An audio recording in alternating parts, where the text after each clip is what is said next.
The other thing is to update your beneficiaries, make sure they're updated. Well, make sure they're alive. Right? I mean, we've come across things and so forth. I mean, the beneficiary status is stale dated, or, not stale dated, but... Or somebody got married. They have a will. They got married, and the will is no valid anymore. Exactly. Because the wills are canceled in marriage unless you make the will in contemplation of a specific marriage on a specific date. So, let me ask you the question, maybe one final question for this segment. If you designate, in your experience, if you designate somebody directly in an RSP, and it's, for example, the will was old and not correct, which document supersedes? Well, the designation in the RRSP does. Right. Doesn't matter if there's a will or not, because the designation in the RRSP goes outside the... Right. Because you have some cases where people forget to put it into the will. Yep. And then it'll also have a designation on their beneficiary designation on the actual, policy documentation. I mean, there's also a problem when you do a beneficiary on a policy. It may be that you can't change it.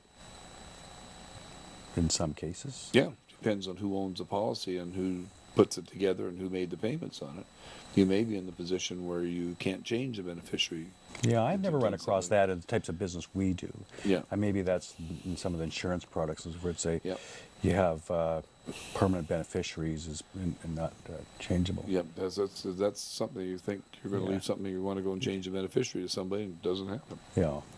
So in our case, we won't get into... And that can happen at a divorce because... Yeah. Well, I was just going to get to that when we get to the divorce issue in terms of how to handle, from a tax perspective, the retirement accounts. But perhaps we can deal with that another time. We can deal with the whole divorce issue in terms of separation of assets and tax implications and stuff. Divorce is such a fascinating topic. I mean, I spent 17 years being a counselor for divorce property settlements, and it's just nuts. You can get the $500,000 boats looked after, the waterfront cabins looked after, and it comes right down to that picture on the wall that they picked up at a flea market, and she wants it and he wants it, and I paid for it, but I saw it. And, well, let's deal with the whole divorce issue in terms of another time, because it's a huge topic, as you know, and perhaps... One of my favorite topics.